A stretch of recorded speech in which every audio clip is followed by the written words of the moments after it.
మేము 9.5 ఏళ్లలో 48 లక్షల ఎకరాలకు తెలంగాణలో సాగునీరు అందించి చూపాం. నువ్వేం చేసినావు 2.5 ఏళ్లలో? కనీసం 1 లక్ష ఎకరాలకన్నా నీళ్ళు ఇచ్చినవా? మాటలు తప్ప చేతలు లేవు. గోదావరి మీద చర్చకు మేము సిద్ధం. మైక్ కట్ చేయొద్దు, కెమెరా తిప్పొద్దు, ఇది ఒక్కటే షరతు మాది, ఇంకేం లేదు. ఎంతసేపు అన్నా మాట్లాడదాం, ఎన్ని రోజులైనా మాట్లాడదాం. నీ సంగతి మొన్ననే బయటపడ్డది. ఉత్తమ్ కుమార్ రెడ్డి గారు, మీ జర్నలిస్టే సాక్ష్యం. ఆయన గారు దేవాదుల ప్రాజెక్టు మీద ఉత్తమ్ కుమార్ రెడ్డి గారు ఎక్స్ప్లెయిన్ చేస్తుంటే రేవంత్ రెడ్డి గారు ఆయన ఆపేసిండు. పాపం ఆయన పరిస్థితి దయనీయంగా అయిపోయింది ఉత్తమ్ కుమార్ రెడ్డిది. ఉత్తమ్ అన్న, నువ్వు జరాగు.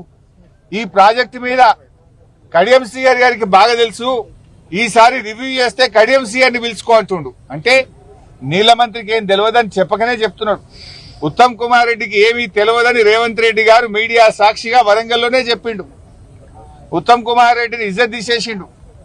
నీకేం తెలియదు, ఈ ప్రాజెక్ట్ గురించి కడియం శ్రీహరి గారికి తెలుసు, ఆయన్నే పిలుచుకో అంటాడు.